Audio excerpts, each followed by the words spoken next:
I want to talk real quick about them Silva Girls. That's what I'm gonna call this segment. Them Silva Girls. I'm gonna chop this one out and call it them Silva Girls for real. Shout out to my man BJ. He actually did a live by the time I put this out, which would be tonight, because like late night, early morning, late night, early morning. Okay. Uh, he did a live last night, and I jumped on his show. I jumped on his show and talked a little bit, and he asked me the question about the Silva Girls here. As y'all know, Natalia Silva's in my triple threat. She's the only one that's been in there now in this new triple threat. She's got a fight coming up with Andrea Lee, and she's looking bad. She's looking dangerous. And y'all know I got my eye on this girl because she's looking like the one to add to that next crop. That's going to be a challenge for the flyweight belt, right? She's a bad girl on the feet. She's got athleticism, speed, physical strength, got a bit of a ground game as well.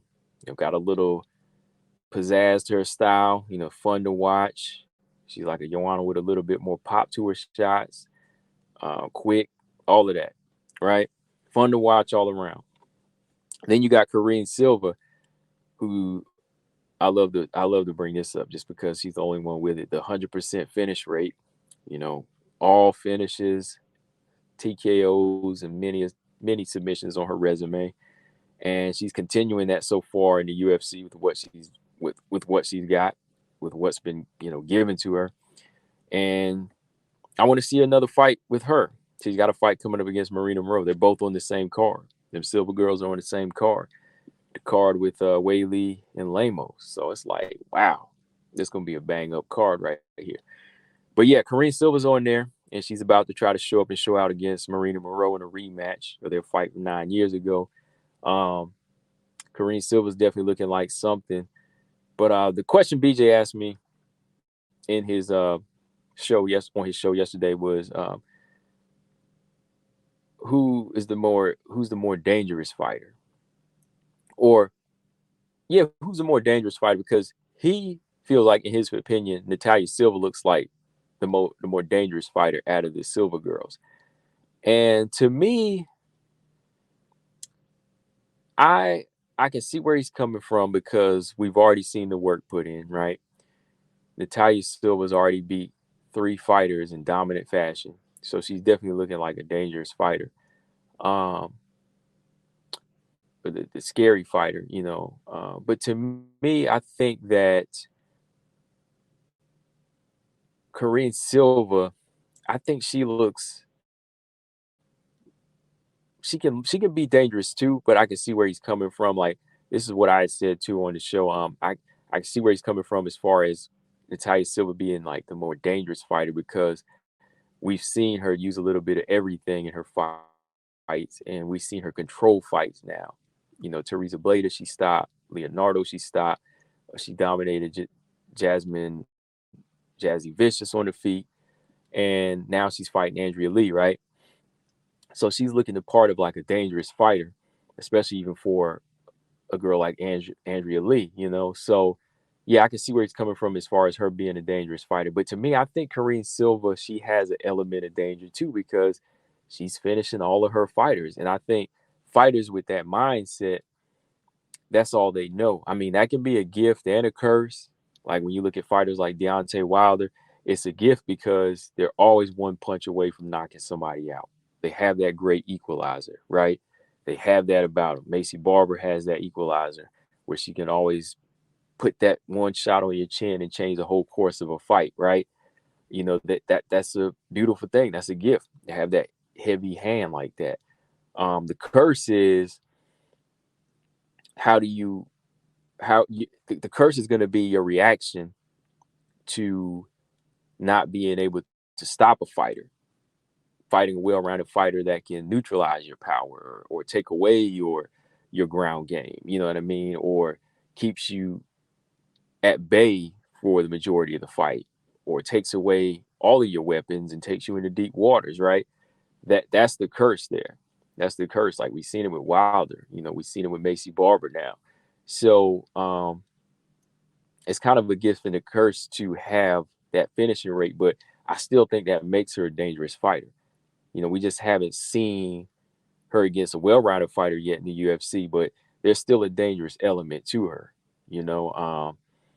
I think she's just, like I said, more of a stalker about it. She she likes to kind of stalk her opponents and kind of settle in, and she'll kind of adjust to whatever the situation is and look for that opportunity to finish you.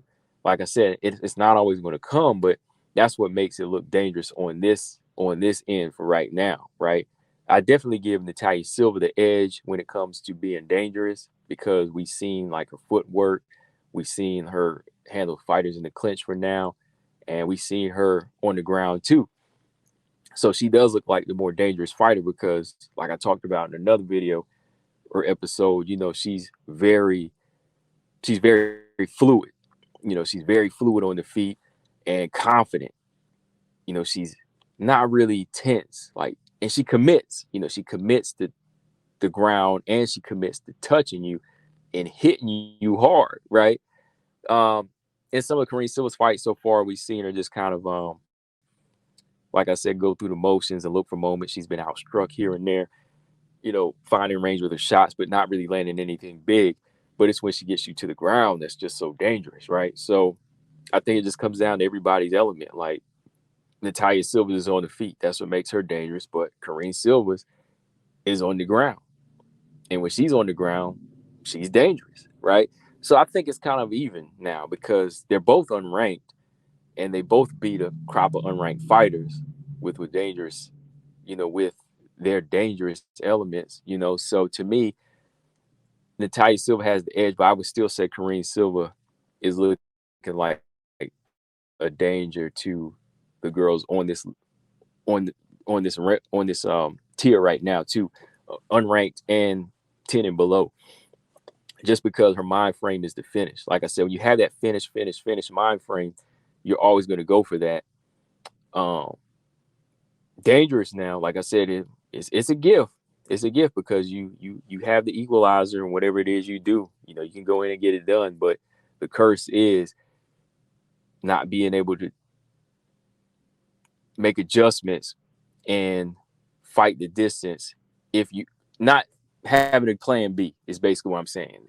Not having a plan B is the curse sometimes. You start to really feel yourself. The curse is being too full of yourself to make adjustments, and the curse is uh, being too comfortable whenever you start to fall into that belief that all your fights are going to end in the finish or they're not going the distance, right? So yeah, right now I think she looks dangerous for where she's at. But I think, when she takes on a well-rounded fighter like Marina Moreau, if she can right that wrong and she does it by finish, because y'all know Marina Moreau's never been finished now. Marina Moreau has never been finished. And if Karine Silva can finish Marina Moreau, then yeah, I think we would definitely have to put her on the same level as Natalia Silva as a dangerous fighter. And she'll be part of my new triple threat. All right. Get her 3 wins in a row. And if she stops Marina Moreau or she dominates Marina Moreau, she'll be number 2 in the new triple threat. All right. But yeah, right now, they both got some good fights. They are coming up on UFC 292, right? Let me double check while I got y'all here. Hold on. Let's see. UFC 292. Yeah. The Sterling O'Malley card. We got both Silvas taking on Andrea Lee and Marina Moreau. And of course, we got Whaley and Lemos on this card. And those are only 3 WMMA fights on there, but that's enough. That's enough right there. Those are the bang up fights we want to see. Yeah, Andrea Lee versus Natalia Silva, Marina Moreau versus Karine Silva, Whaley versus Lemos. Yeah, that's it. Yeah, so yeah, man, the Silva girls, they here. Natalia is definitely a bad girl, but Karine Silva, she's coming in hot. She's coming in hot. Let me see. Who did she beat again? Poliana Bateo and Priscilla Cachoeira had to pull out of that last fight, right? So who was it she finished? Hold on. Ketlin Souza. Yeah, the other UFC debuter. Yeah, just got her knee popped by Karine Silva. So yes, she's dangerous, yo. BJ, I might have to put her on that same level because yeah, she got a Darce choke on Paulina Mateo. Then she popped Ketlin Souza's knee badly with that knee bar in the first round. So this girl is dangerous, man. She's definitely got a danger level, man. Let me scratch that. Their danger level is about the same, man, because her danger is on the ground, Silva's is on, Natalia's is on the feet, and Karine's is on the ground, man. So they both are bringing that danger level. So yeah, I'll have to say their danger level is about the same. It is about the same. Them Silva girls are gonna be some bad mothers in the top 15 if they keep this going and they get their victories for UFC 292. All right.